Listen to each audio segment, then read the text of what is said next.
কিছু না সুপ্রিম কোর্টের জাজমেন্টে কে আসিল তার প্রমাণ আমি দিয়ে দেবো 462 জনরে সুপ্রিম কোর্ট তৎকালীন সময় ইন্ডিভিজুয়াল নোটিশ এবং পেপার নোটিশও কিন্তু আসলো আপনারা কি ব্যবস্থা নেবেন? না, আসলে এটা সম্পর্কে কোনো সিদ্ধান্ত আমি নিতে পারি না এই মুহূর্তে। আমি আমার ঊর্ধ্বতন কর্তৃপক্ষের কাছে ওনাদের যে বক্তব্য সেটা তুলে ধরবো। ওরা কি দাবি রেখেছে আপনার কাছে? ওনারা টার্মিনেশন লেটার, যেহেতু ওনাদেরকে দেওয়া হয়নি, ওনারা টার্মিনেশন লেটার চাইছেন এবং ওনারা বলেছেন যে 6 ডেতে 6 তারিখে ওনারা স্কুলে জয়েন করবেন।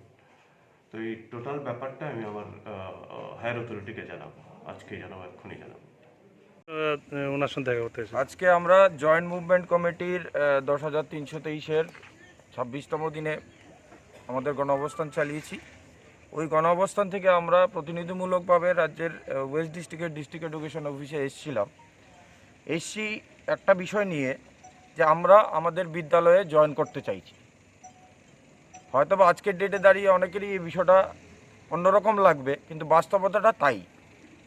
গত 31শে মার্চ রাজ্যের শিক্ষা দপ্তর আমাদেরকে টার্মিনেট করেছে বলে যে প্রচারটা চলছে রাজ্য জুড়ে, তার বাস্তবতাটা হলো এই যে রাজ্যের 10,323-এর একজন শিক্ষকও রাজ্যের শিক্ষা দপ্তর থেকে একটাও টার্মিনেশন কপি পাননি।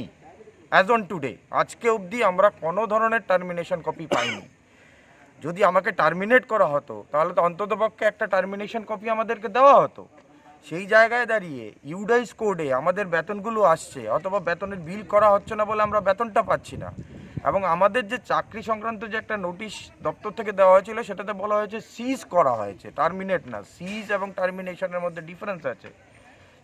সেই জায়গায় দাঁড়িয়ে আমরা ডিস্ট্রিক্ট এডুকেশন অফিসারের কাছে আপিল রাখতে এসেছি যে আমরা যেহেতু টার্মিনেশন পাইনি, আমরা বিদ্যালয়ে জয়েন করতে চাই।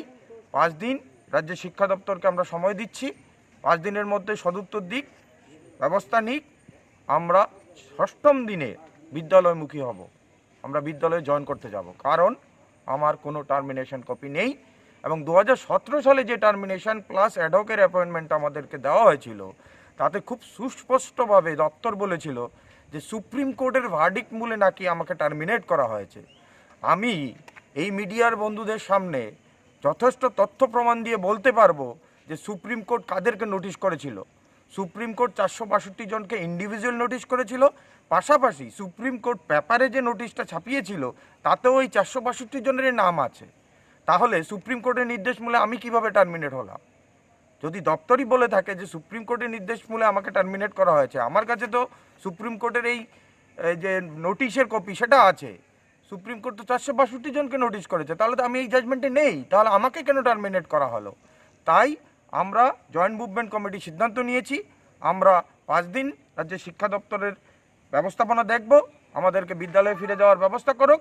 আদারওয়াইজ আমরা কিন্তু সামগ্রিকভাবে এই গণধর্ম মঞ্চ বন্ধ করে দিয়ে আমরা বিদ্যালয়মুখী হব।